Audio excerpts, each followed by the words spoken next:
Nvidia's latest RTX 3080 is here, so let's build an insane gaming PC build for 2020. Are you ready for us? 'Cause I'm ready for you. Are you ready for us? We can be something new. I'm going to take you through the whole build process today, step by step, before booting this machine up and seeing exactly how this brand new graphics card performs. Now, as always, I'm going to kick things off by installing our CPU and RAM into the motherboard, and this is the Asus ROG Maximus 7 Hero. It's one of the best looking Z490 boards out there and crucially supports our i9 CPU choice today. And don't worry, I will have a Ryzen 7 RTX 3080 build coming very soon. Installing the CPU is pretty easy. You're going to pull up this retention arm and rest the socket cover just like so, and line the golden triangle on our CPU with the bottom left corner of our motherboard socket. You may want to give it a little bit of a wiggle before popping the retention arm back down into place. And this little black cover will fly straight off. Next up, I'm going to install the M.2 drive today. This is Adata's S40G. It's a super fast drive and it's got a little bit of RGB, which never hurts. And we're just going to slide the drive into our M.2 slot, just like so, securing it down with this included M.2 screw. The final step then of our motherboard assembly is to install our RAM, or the memory. I've gone for two 16GB sticks of Thermaltake's Tough RAM RGB. To install these, we're going to push back the clips on the second and fourth RAM DIMM slots and line the notch on our memory with the corresponding notch on our DIMM slot. With even pressure to both sides, it's going to clip nicely into place. And just like that, we're all sorted. The next stage then is to move the motherboard assembly into the case. And this is the Thermaltake V250. It's got a load of tempered glass and plenty of RGB fans, so it's going to look sick for today's build. The first step with any case then is to actually take off both the side panels. That's going to make it a lot easier to work with. Inside the case, you're going to find this bag of included case accessories, and this is going to have all the screws and cables and stuff we need to install our motherboard into place. We're then just going to check that under each of the holes on our motherboard, we've got a corresponding gold standoff located in the case. Before we actually go ahead and slide the motherboard into the case. And I'm just going to screw the case down standoff by standoff. The next step today then is to install the CPU cooler, and this is Thermaltake's new TH360 ARGB. That's a bit of a mouthful. This is a 360ml all-in-one liquid cooler though, and it's a great choice for today's build. Right, so I think I've figured this out. First things first, we need to remove the front panel on the case, which is going to come off nice and easily, just like so. We then need to also remove these front three fans, so that we can then screw them through the radiator of this Thermaltake TH360. Now that the radiator's in, we can whack the front panel back on. Lovely stuff. We're then going to grab the back plate and on the Intel side, slot this through the rear of the motherboard. Before we finally secure the water block down, we're just going to pop a little bit of thermal paste on the CPU. That is more than enough. The next step then, before we go ahead and install the graphics card, which I know you're all excited for, is to pop in our power supply and do some of our cabling. It's easier to put this in now while we've still got easy access to the motherboard. This is an 850 watt unit from Thermaltake, which means it is sufficient for the new Nvidia graphics card. It's also got an RGB fan to give us a bit of RGB underglow, which is a bit unnecessary, but it's going to look pretty cool. You then want to take the modular cables and first plug up a SATA power cable, followed by an 8-pin CPU power cable, a dual 6+2-pin graphics card power connector, which we are going to adapt a bit later, and then finally our fat 24-pin motherboard power cable. And the power supply is going to slide fan-facing downwards into the back of the case. The first step then is to plug up our CPU power connector, which goes to the top left of the motherboard. Our 24-pin motherboard cable's next, and this goes to the right-hand side of the motherboard, just like so, and is the biggest connector of all today. We're also going to plug up our HD audio connector, and that goes to the bottom left of the motherboard. It's got a pin missing, so don't force it, and it will only go in one way round. Next up is USB 2. It looks very similar to HD audio, but has a different pin missing, and once again goes to the bottom of the motherboard. We're also going to plug up USB 3. This one can be a bit delicate and is keyed, so will only go in one way round. Finally, the last cable today are our front panel connectors. This is for our kind of power and reset buttons, hard drive indicator LEDs, and I will pop a diagram on your screen now to make this nice and easy to follow along with. Okay then, it's now time to install the graphics card, and this is NVIDIA's brand new RTX 3080 with 10 gigabytes of GDDR6X memory, NVIDIA's latest axial flow cooling design, more on that later, and basically twice the performance over last generation. This thing is an absolute beast. And of course, we're going to put it to the test in the benchmarking section in just a moment's time. It's also got NVIDIA's brand new 12-pin GPU power connector, which can deliver loads of juice in a really small form factor. NVIDIA include an adapter for this cable, which shows just how small that new 12-pin standard is. This maximum performance improvement is really well demonstrated in ray tracing titles, where the 3080's 58 teraflops worth of RT calculations is a nice increase over, say, the 2080 Ti's 34 teraflops. All we then need to do is make sure our second and third PCIe slots have been removed before pushing the clip back on our motherboard slot and lining the graphics card slot, that's this gold connector, nicely into place. I actually can't get over how small that connector, how compact it really is. And I think with the graphics card in, we're now pretty much done. All that's left to do is whack in these extra fans we had left over from our radiator installation before booting this machine up to see how it looks, but more importantly, how it performs. Roll the montage. Be something. Are you ready for us? 'Cause I'm ready for you. Are you ready for us? We can be something. Are you ready for us? Oh, 'cause I'm ready for you, ready for you. Are you ready for us? We can be something new. Are you ready for us?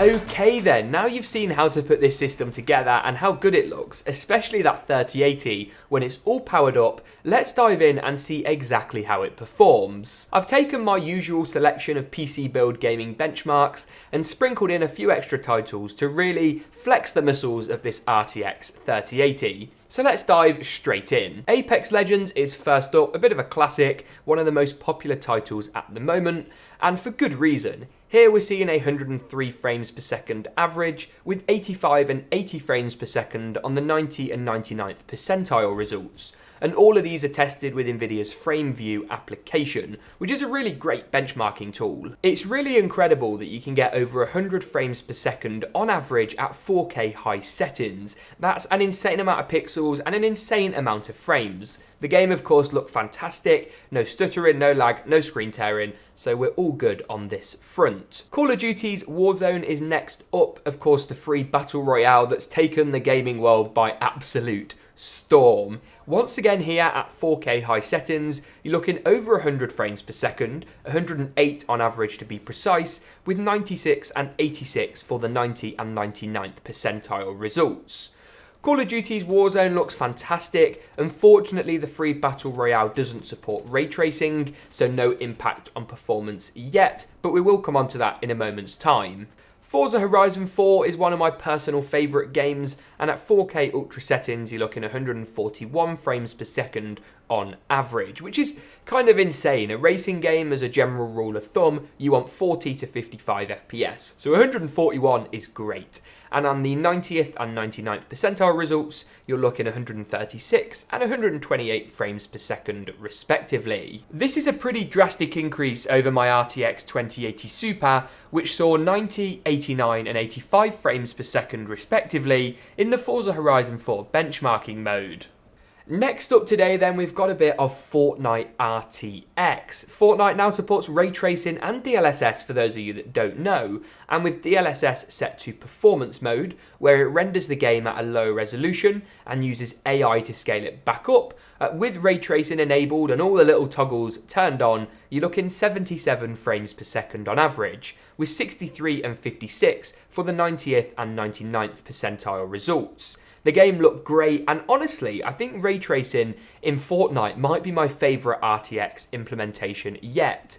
Because of how kind of cartoony the game is, it makes it feel that much more realistic, and visually makes the game actually pretty stunning. Having DLSS as well involved to combat any performance hit from ray tracing really helps, and if you wanted to drop down to 1440p, you'd be able to get around about 100 frames per second, and equally with RTX on, you're going to be seeing well over 150, 160 frames per second. Next up then, we've got a cheeky bit of Doom Eternal. Not a ray tracing or a DLSS title, but something that was very heavy on rasterization at 4K Ultra Nightmare. I mean, what an incredible name for a preset, with of course VSync disabled across the board. You're looking at an average of 145 frames per second, with 131 and 128 FPS on your 90th and 99th percentiles. Next up then, we've got Death Stranding, one of the standout DLSS titles today, and at kind of default settings, 4K with DLSS set to performance mode, you're looking 95 FPS on average, with 85 and 75 for your 90th and 99th percentile results.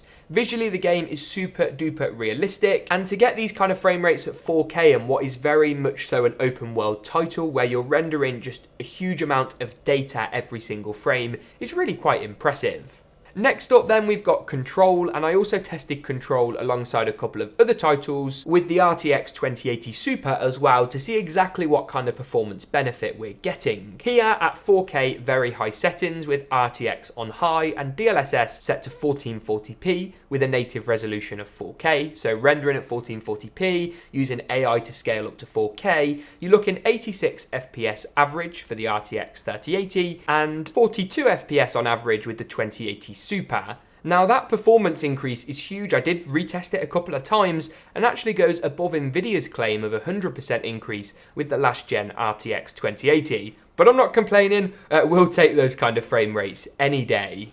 Grand Theft Auto 5 is next up at 4K high settings on an RTX 3080. You're looking on average 107 FPS, which is an increase of the 71 FPS average that I saw with an RTX 2080 Super.